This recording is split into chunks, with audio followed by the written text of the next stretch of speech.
Bonjour, c'est Thibaval pour Beskieker. Je suis aujourd'hui avec Pedro. Bonjour Pedro. Si tu veux.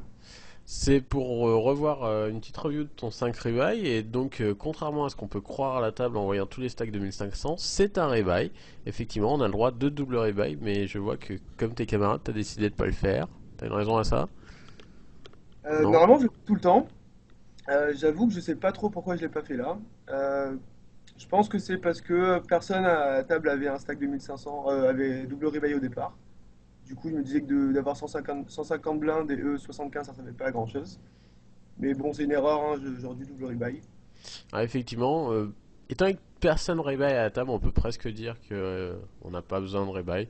En fait, il faut toujours rebuy quand quelqu'un d'autre sur qui on a un edge à rebuy dans le tournoi. Donc sur cette table, il n'y a personne, mais je pense que sur une autre table dans le tournoi, il y a quelqu'un sur qui on a un edge qui rebuy. Donc il faut rebuy pour pouvoir, si jamais on échangeait de table, arriver sur lui. Et surtout qu'on change assez souvent de table au début dans ces périodes de rebuy. Donc c'est dommageable, on va dire, entre guillemets. Première main jouable que tu as, tu décides de squeeze. Je pense que c'est assez standard, même si vous n'êtes pas très deep. De squeeze avec As-Dame aussi. Bien sûr, c'est pour call un 4-bet. Tout à fait. Voilà. Vu que c'est une période de rebuy, ça ne me dérange pas de partir, de prendre un flip au départ. En plus, voilà, on va partir un peu plus light vu que c'est les rebuy.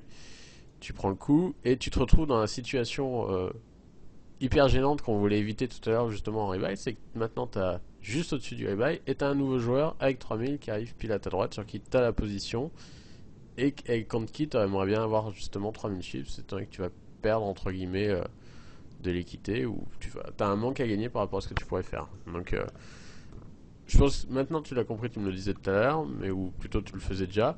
Vraiment j'insiste pour tout le monde, double rebuy tout le monde, tout le temps dans les rebuy et double auto rebuy également.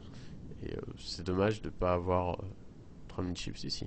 D'accord avec ça, toujours? Et ouais, tout à fait.